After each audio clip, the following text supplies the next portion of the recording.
US military to start maritime blockade of Iranian ports following Trump's orders to block Strait of Hormuz.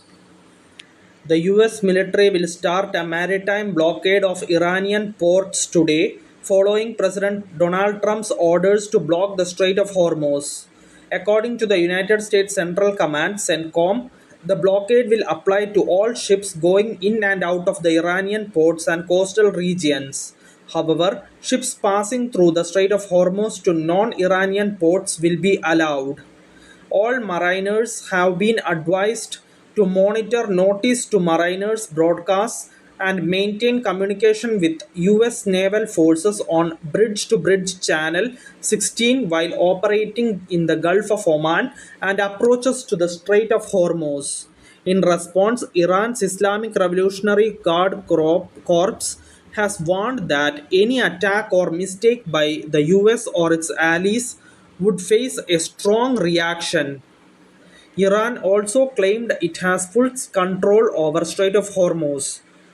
US President Donald Trump has ordered immediately blockade of the Strait of Hormuz immediately after the collapse of peace talks with Iran. Mr. Trump described the move as necessary to stop Iran's extortion and nuclear ambitions and predicted Tehran would soon return to negotiations on American terms. Akashvani correspondent reports that Iranian President Masoud Pezeshkian later said Tehran remains ready to reach a balanced and fair agreement to ensure lasting peace and security, but added that double standards by the United States remain the main obstacle to a deal. The Strait of Hormuz remains one of the world's most critical energy choke points, with roughly a fifth of global oil and significant volumes of liquefied natural gas passing through the narrow corridor each day. Any blockade or military escalation in the area could disrupt global energy supplies, push up oil prices, and raise Iranian costs for shipping companies. On the ground, Israel reported carrying out a targeted raid on a hospital in the southern Lebanese town of Bint Jbeil, saying armed Hezbollah operatives were inside. The Israeli military said around 20 fighters were killed. Israeli airstrikes also continued across southern Lebanon, with Lebanese authorities reporting civilian casualties.